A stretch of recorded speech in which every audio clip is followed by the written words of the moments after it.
I thought I was just running late for the 6:47 to Chicago. Laptop bag swinging off my shoulder, coffee going cold in my hand, heels clicking too fast against the station's marble floor.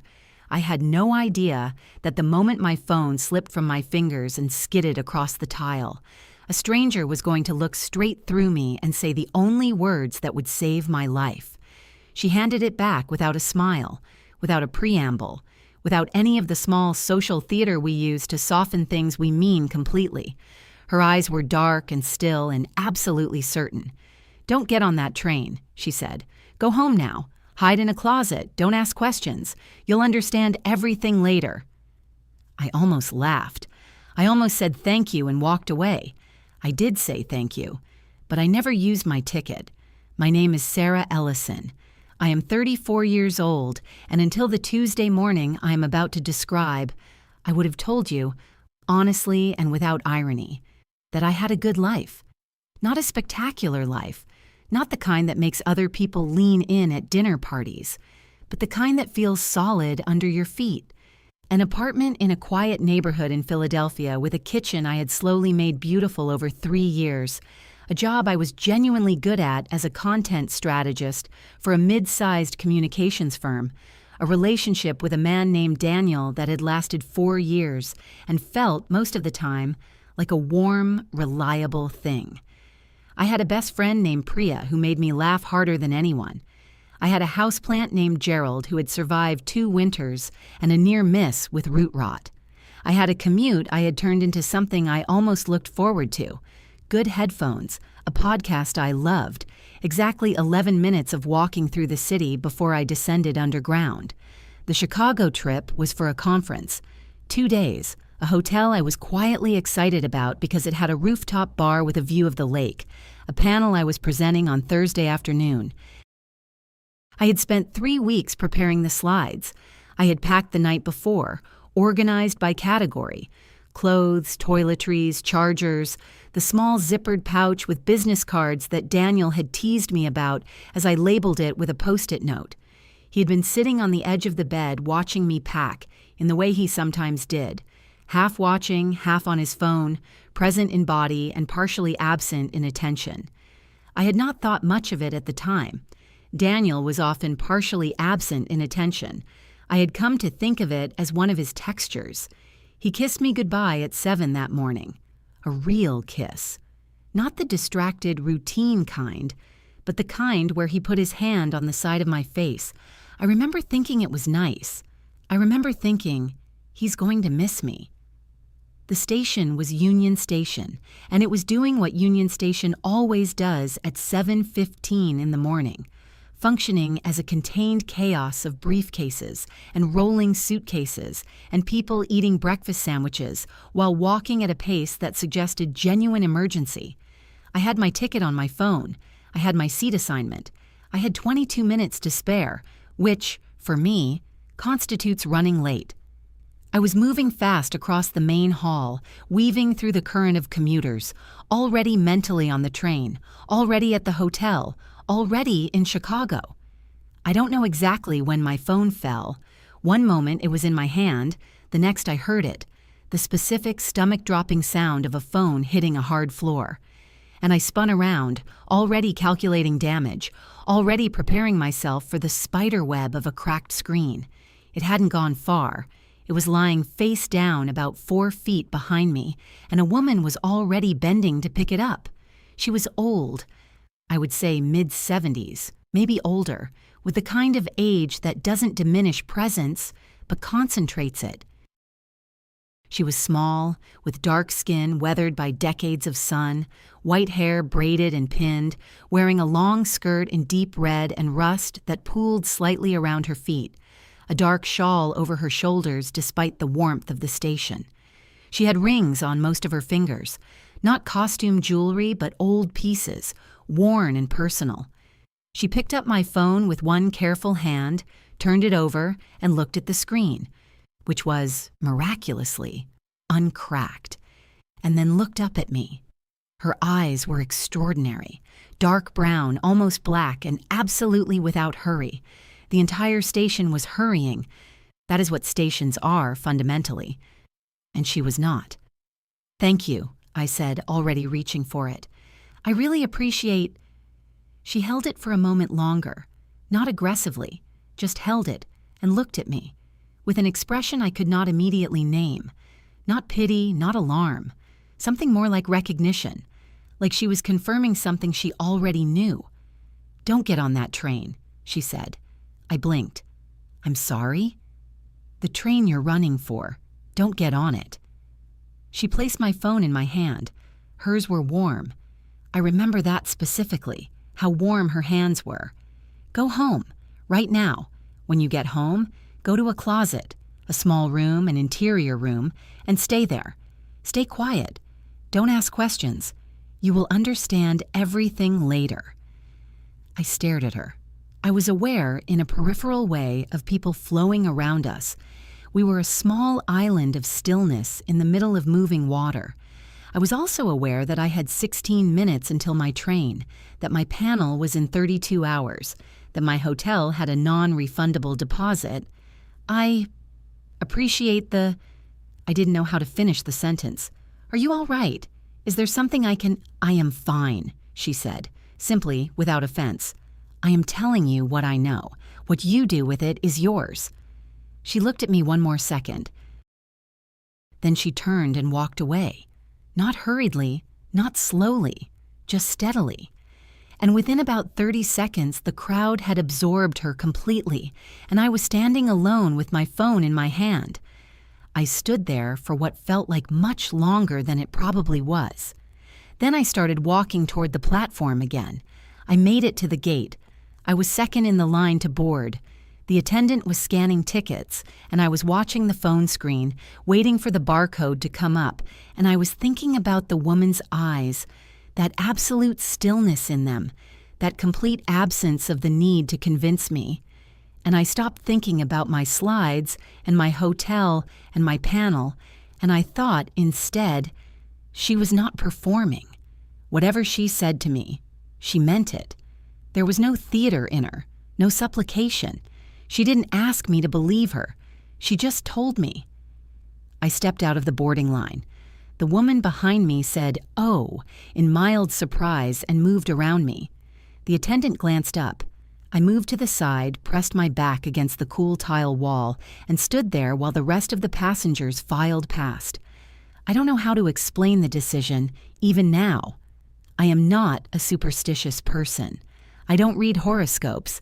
I once spent 20 minutes at a dinner party politely arguing that astrology is not a framework for decision-making. I own no crystals. I have never in my life changed a plan because a stranger told me to change it. But I thought about her hands and how warm they were, and I thought about Daniel's kiss that morning, the real one, the one with his hand on the side of my face, and how it had felt, in a way I hadn't let myself think about, like a goodbye. I got a cab home. The apartment was quiet. It was 8:15 in the morning. Daniel would be at work by now or on his way. I had my key, my bag, my cold coffee. I unlocked the door, stepped inside, and stood in the entryway for a moment, breathing. Everything looked ordinary. My coat hung on its hook. Gerald the plant sat on the windowsill. The blanket on the couch was folded the way I had left it. The kitchen was clean. Nothing was wrong. I went to the bedroom closet. It is a walk-in, just barely. Narrow, with hanging clothes on both sides, and a shelf above with bags and boxes I never open. I moved a few coats aside, sat down on the floor in the back corner, pulled my knees to my chest, and felt completely, profoundly ridiculous. I sat there for 20 minutes listening to the building. Pipes, a door somewhere below, the distant sound of traffic. Gerald was in the next room. My panel slides were on my laptop. The train to Chicago was currently, according to the app I was not supposed to be looking at, traveling through New Jersey. At the 40-minute mark, I started seriously reconsidering whether I had made a complete breakdown-level error in judgment.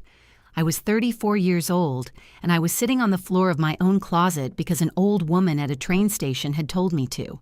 I was rehearsing how I would tell this story to Priya, probably as a comedy, probably leading with, and then I just sat there for an hour like a complete... And then I heard the front door open. I went completely still. It was not a burglar sound. There was a key in the lock, the familiar small sequence of my own lock turning over.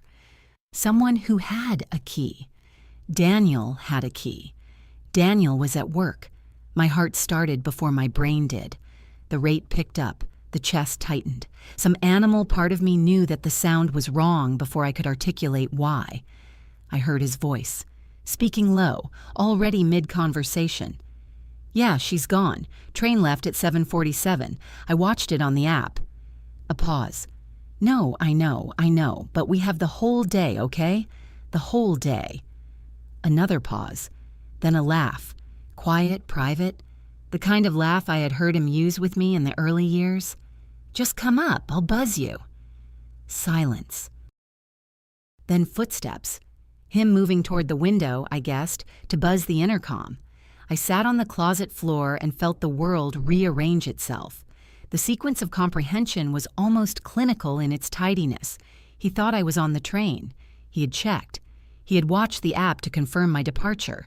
He had then called someone, a woman, from the tonal register of intimacy in his voice, though I had no actual proof of that yet, only the animal certainty in my chest, and said, "She's gone. We have the whole day." My hands were cold. Not dramatically, not cinematically, just cold. The way hands go cold when blood decides to be elsewhere. I pressed them flat against the closet floor, which was wood and slightly dusty from the boxes I never opened, and focused on the feeling of it. Solid, real, here. I heard the intercom buzz. I heard him open the door. I heard a second set of footsteps, lighter, quicker, and then the sound of the door closing and two people in my living room and the low murmur of a conversation I could not make out from the closet. I did not move. Later, I don't know how much later, time had become elastic and strange, I heard them move to the kitchen, the sound of the refrigerator, of cabinet doors, his voice, and another voice, a woman's voice, warm, familiar in its ease with the space, in the way she didn't ask where things were. She knew where things were. The thought arrived quietly and sat in me like a stone dropped in still water. She knew where things were. She had been here before, not once, often enough to know the kitchen, to move through it without asking. While I was at work, while I was at conferences, while I was packing carefully organized bags with Post-it labeled pouches, while I was calling him in the evenings and hearing traffic in the background of his just leaving the office, she had been here, in my kitchen, in my apartment, on my couch with my folded blanket. I thought for a moment that I was going to be sick. The nausea came fast and specific, a hot wave that I breathed through, hands pressed to the dusty floor, until it passed. Then I sat very still and thought about what I was going to do. The answer, it turned out, was nothing yet. I sat in that closet for another hour and 20 minutes, not because I was paralyzed. I was not paralyzed, I was thinking. But because I understood, with a clarity that surprised me, that the worst thing I could do right now was walk out and confront them. The worst thing was a scene, a shock, a door thrown open, and whatever version of this I became in the raw first minutes of knowing. I had learned something the old woman at the station had perhaps intended me to learn. Information is only power if you know what to do with it. So I sat, and I thought, and I listened. I heard them talk. Not the words, just the murmur, the rhythm of two people completely at ease with each other. I heard her laugh once, clear and unguarded, and I noted that I did not recognize her voice from anywhere in our shared life. Not a colleague of his I had met, not a friend. Someone kept completely separate. Around noon, I heard the sounds of them leaving, coats, keys, the door, then silence. I waited another 10 minutes. Then I got up, walked out of the closet, went to the kitchen, and drank a full glass of water standing at the sink, looking out the window at the ordinary Tuesday street. My phone showed 2 texts from Daniel. The first sent at 9 a.m. Hope the train was comfortable. Text when you land. The second sent 11 minutes ago. Miss you already. Excited for your panel. I looked at both of them for a long time. The careful normalcy of them. The performed warmth. I put the phone face down on the counter. Then I called Priya. End of part 1.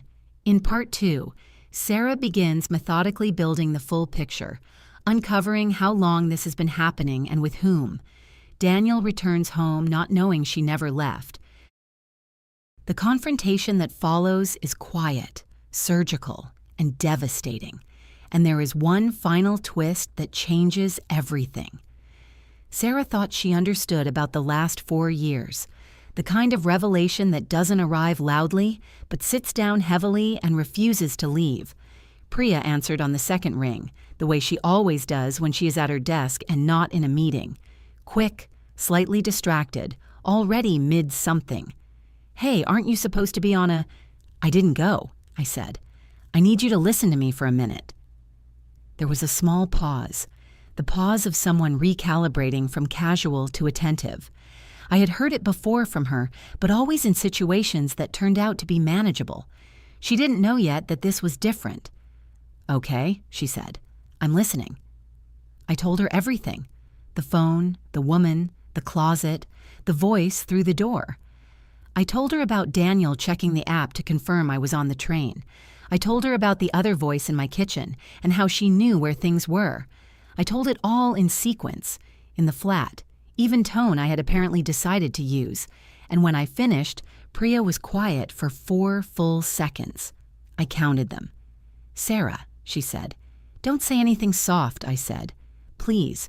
I don't need soft right now. I need to think. Okay. A beat. How long do you think? I don't know. Long enough that she's been in the apartment. I turned the glass on the counter. A slow rotation, watching the water. I need to know who she is. That's step 1. Step 1, Priya repeated. She was already in it with me. I could hear it, the shift to practical. This is one of the things I love about her. She does not insist on grief before strategy. Okay. What do you have? Her voice. The time she arrived. About 8:30. The fact that Daniel had to buzz her up, which means she doesn't have a key to the building. I paused. Which might mean this isn't as long as I'm afraid it is. Or it might mean he's been careful. His phone, said Priya. His phone, I agreed. I knew Daniel's passcode. I had known it for 2 years. He had given it to me during a flight when he needed me to pull up a confirmation email, and he had never changed it. I had never used it. The thought of using it had never crossed my mind, or rather, it had never needed to cross my mind, because the concept of a reason to look had simply not existed in the architecture of how I understood my life. The architecture had changed. Priya stayed on the phone while I went to Daniel's bedside table. He sometimes left his personal phone at home when he took his work phone to the office, and found, as I half expected, that the drawer was empty. He had taken it. He had taken it because she was coming, because he was careful. What I found instead was something I was not expecting. On the bedside table, under a book, one of those thrillers he bought at airports and never finished, was a folded piece of paper. I almost didn't pick it up. It was the kind of folded paper that lives in a drawer or under a book for months and becomes invisible through familiarity. But it was stiff in the way of a document, not a note, and something made me reach for it. I unfolded it. It took me a moment to understand what I was looking at. The header was from a law firm, Kellerman and Associates, with an address in Center City. The document was dated 6 weeks ago. It was a lease agreement for an apartment in Rittenhouse Square, under Daniel's name. I read it twice. A 1-bedroom apartment, 12-month lease beginning April 1st, monthly rent of $2,300, signed by Daniel in his careful, slightly leftward-leaning signature, and co-signed by someone whose name I read once and then had to read again, Rebecca Chen. I did not know a Rebecca Chen. Or I thought I did not know a Rebecca Chen, and then I remembered, Slowly, from somewhere far back, a company holiday party 2 years ago, and Daniel introducing me to a colleague from the analytics team. Quiet, dark-haired, small. She'd shaken my hand and said it was lovely to meet me. I had thought nothing of her. I had moved on to the next conversation. Rebecca Chen had been co-signing a lease with my boyfriend for 6 weeks. I stood in the bedroom with the document in my hands and felt very clearly the difference between the shock of suspicion and the shock of evidence. Suspicion is hot and uncertain and gasping. Evidence is cold and precise and absolute. This was the second kind. He had not only been seeing someone else, he had been building a separate life, a parallel structure, a second apartment where he and this woman existed together without me. For at least 6 weeks, there had been a drawer in a kitchen somewhere in Rittenhouse Square that she also knew her way around. I folded the lease agreement and put it in my bag. Then I sat on the edge of the bed and let myself feel it, fully, without management. For exactly as long as I needed to. The grief was real. 4 years. The hand on my face that morning. The podcast we had started together, the trip to Portugal we had planned for September, which was apparently going to be a trip I would be taking alone, or not at all, or with a completely different understanding of what the last 4 years had actually been. I gave myself 12 minutes. Then I got up, washed my face, and called Priya back. "I found something," I said. Priya came over at 2 o'clock. She brought 2 things, a bag of groceries, because she is the kind of person who brings groceries in a crisis, understanding correctly that people need to eat, and the name of a family law attorney she had used 2 years ago when her sister was going through a separation. "She's not technically the right specialty," Priya said, setting a pot of water to boil on my stove with the ease of someone who has cooked in this kitchen many times, "but she'll know who to call." I had spent the hour before Priya arrived doing what I am professionally trained to do, research. I found Rebecca Chen's LinkedIn in 4 minutes. Analytics manager at a tech consulting firm, not at Daniel's company, which explained why I had not been able to place her from his work life. Her profile photo was small and professionally neutral. I looked at it for a moment. She looked like a person. This sounds obvious, but when you discover that your life contains a hidden person, there is a brief, irrational period in which that person feels like an abstraction rather than a human being who also probably has a Gerald the Plant and a favorite podcast and her own version of a life that feels solid under her feet. I felt, unexpectedly, something I was not prepared to feel, a flicker of something that was not anger at her. I did not know what she knew. I did not know if she knew about me. This mattered. This was the question I could not yet answer. I found their apartment listing through a real estate database Priya had access to through her firm. 1 bedroom, high floor, south-facing windows, listed as leased as of April 1st. I noted that April 1st was exactly 63 days ago. 63 days of a parallel apartment, of a second kitchen, of a version of Daniel I had never met. "How are you feeling?" Priya asked, handing me a bowl of pasta, because we had reached the point in the crisis where the pasta was ready. "Organized," I said. She almost smiled. "That's your defense mechanism." "I know." I took the bowl. "It's a good one." "It is," she agreed. "What's the plan?" The plan was this. I was not going to do anything today. I was going to let Daniel come home tonight believing I was in Chicago. I was going to be in Chicago. I would rebook a train. I would go to the conference. I would present my panel, because I had spent 3 weeks on those slides and because nothing that happened in my personal life was going to take that from me. When I got back Thursday evening, I would have a conversation with Daniel in which I would say exactly what I knew and give him exactly one opportunity to be honest. His response would determine everything that came next. "And if he lies?" asked Priya. "Then I'll use the lease," I said. She nodded. "And the woman at the station?" I had been thinking about this. "I don't know how to explain her," I said. "I've been trying. She couldn't have known. There's no rational mechanism by which she could have known what was waiting for me at home if I got on that train." I paused, and yet she did know, or she knew something. Enough. Priya was quiet for a moment. My grandmother used to say that some people just see differently. Not the future, just the present, but more of it. More layers. I thought about dark eyes and warm hands and absolute certainty. Maybe, I said. The train to Chicago left at 4. I bought a new ticket, packed a smaller bag, and told Daniel by text that I had left my laptop charger at home and run back to get it, which explained why my departure had shifted. He responded with a thumbs-up emoji.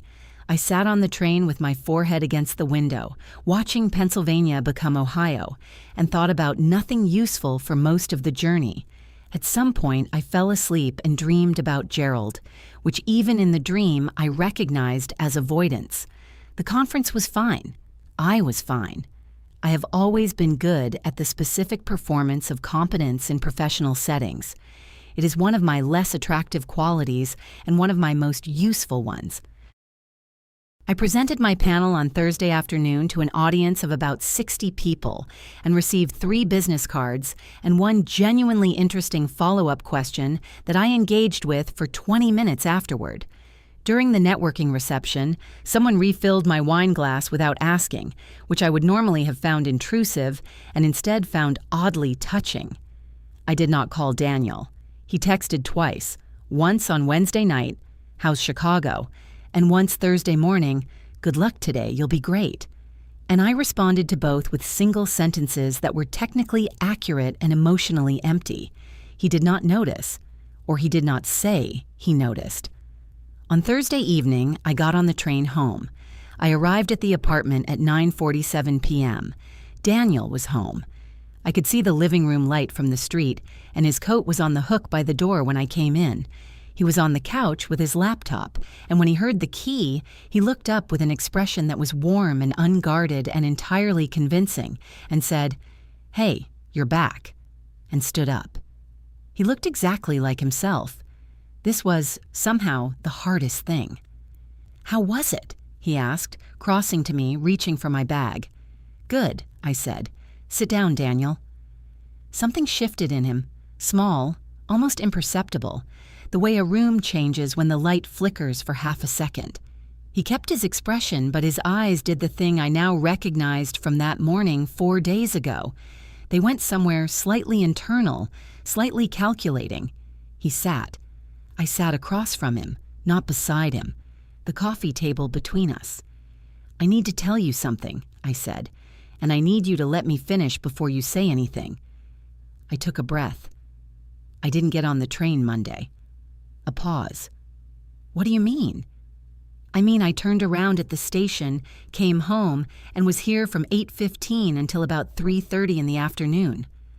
I watched his face. "You came home at about 8:30. You weren't alone." The pause this time was longer, a different quality of silence. Not the silence of confusion, but the silence of a calculation being performed. "Sarah," I said, "let me finish." My voice was even. I had practiced this, not the words exactly, but the temperature. The cool, level temperature that was the opposite of the hot, gasping confrontation he might have been prepared for. "I know her name is Rebecca Chen. I know you have leased an apartment together in Rittenhouse Square since April 1st. I reached into my bag and placed the folded lease agreement on the coffee table between us. "I found this under the book on your nightstand." He looked at the document. He did not pick it up. Something went out of his face, the performing warmth, the effortful naturalness, and what was left was something rawer and less legible. Not guilt, exactly.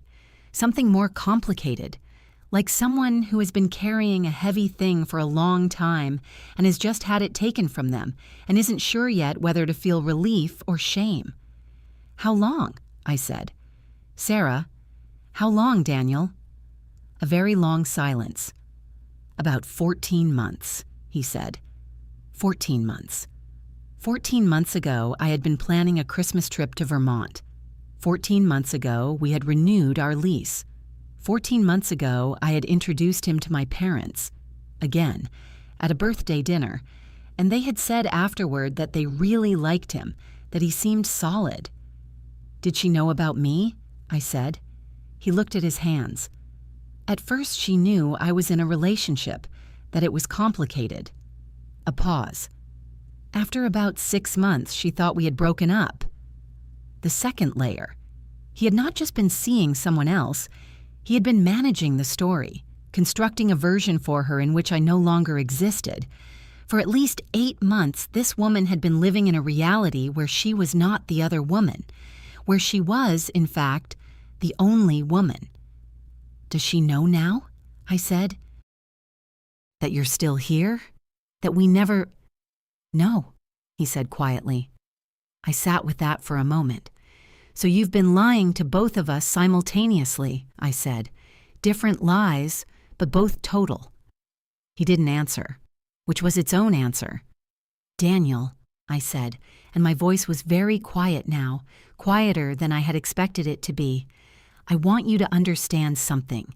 I am not going to scream at you. I'm not going to throw anything.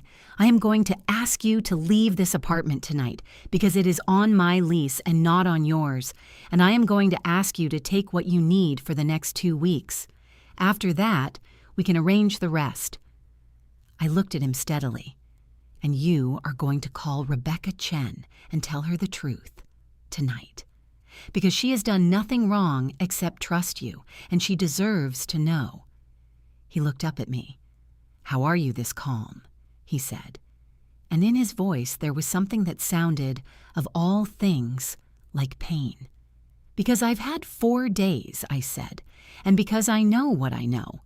I paused. "Go pack a bag, Daniel." He went. There is a particular silence that happens after a door closes for the last time that is different from every other kind of silence. It is not empty. It is the opposite of empty. It is so full of the absence of what was there that it has its own weight and texture and smell. I sat on my couch in that silence for a while, long enough for the apartment to begin to feel like mine again, rather than the set of a life I had been performing without knowing it. Then I called Priya. "He's gone," I said. "Are you okay?" "I'm something," I said. "I don't know yet if it's okay." "That's honest." "I've decided to be honest," I said. Apparently, I was not paying close enough attention to dishonesty for 14 months. So from now on, honest. She came over with wine. We sat on the couch under the good blanket and talked for a long time, and Gerald glowed green on the windowsill in the lamplight, and at some point around midnight, I felt something that was not happiness, but was the beginning of something quieter and more durable, the specific solidity of knowing exactly where you stand. I had lost a relationship. I had lost a version of my life I had believed in. I had lost 4 years of love that turned out to have been, at some point, replaced by its convincing imitation. These were real losses, and I was going to feel them for a long time. But I had found the lease before I found nothing.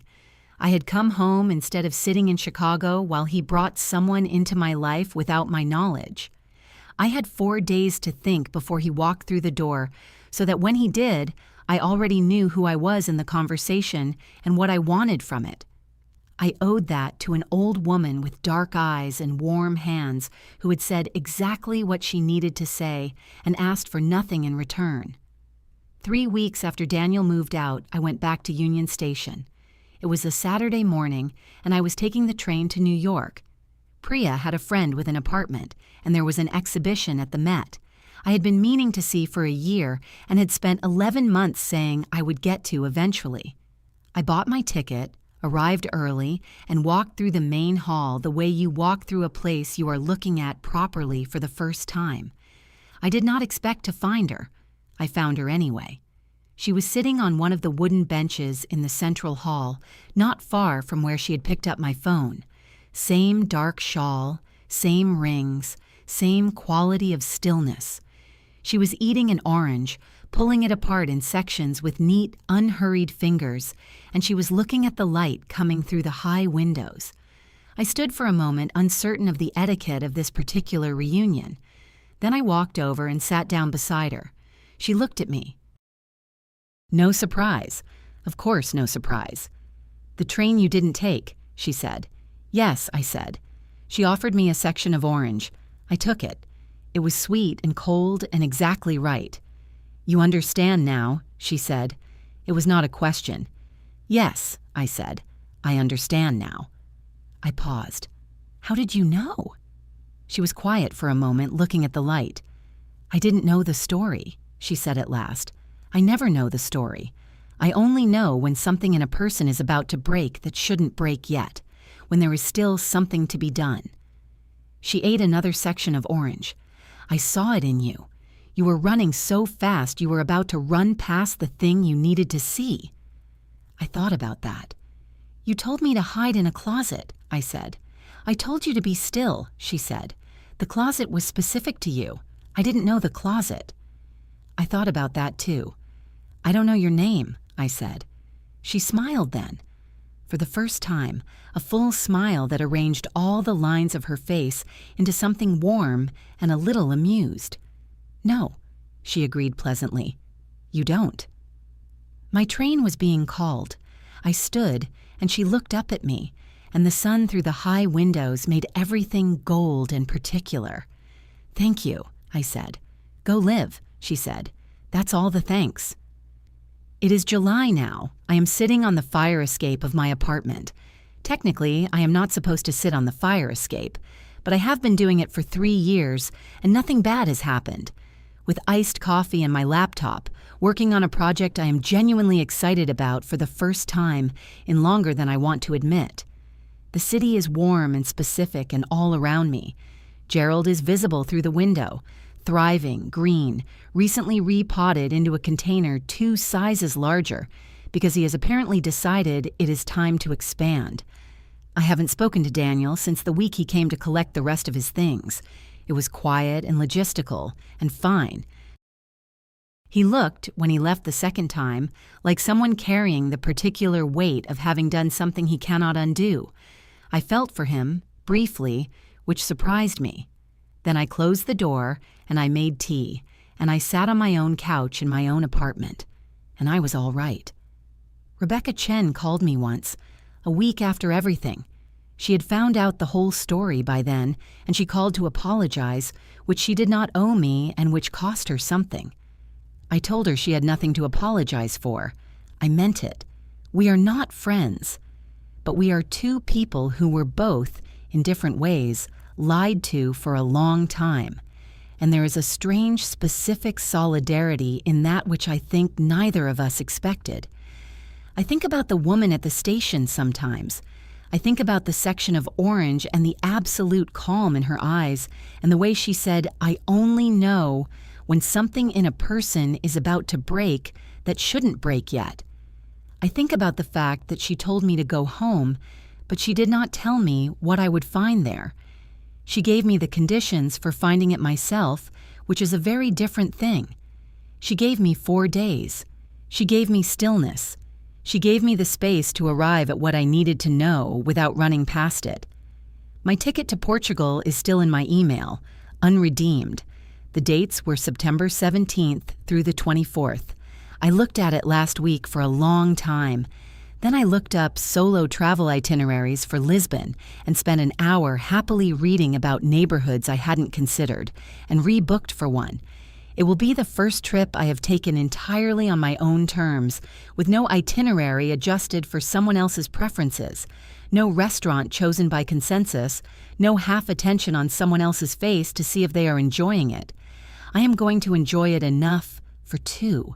The fire escape is warm under me. The city hums.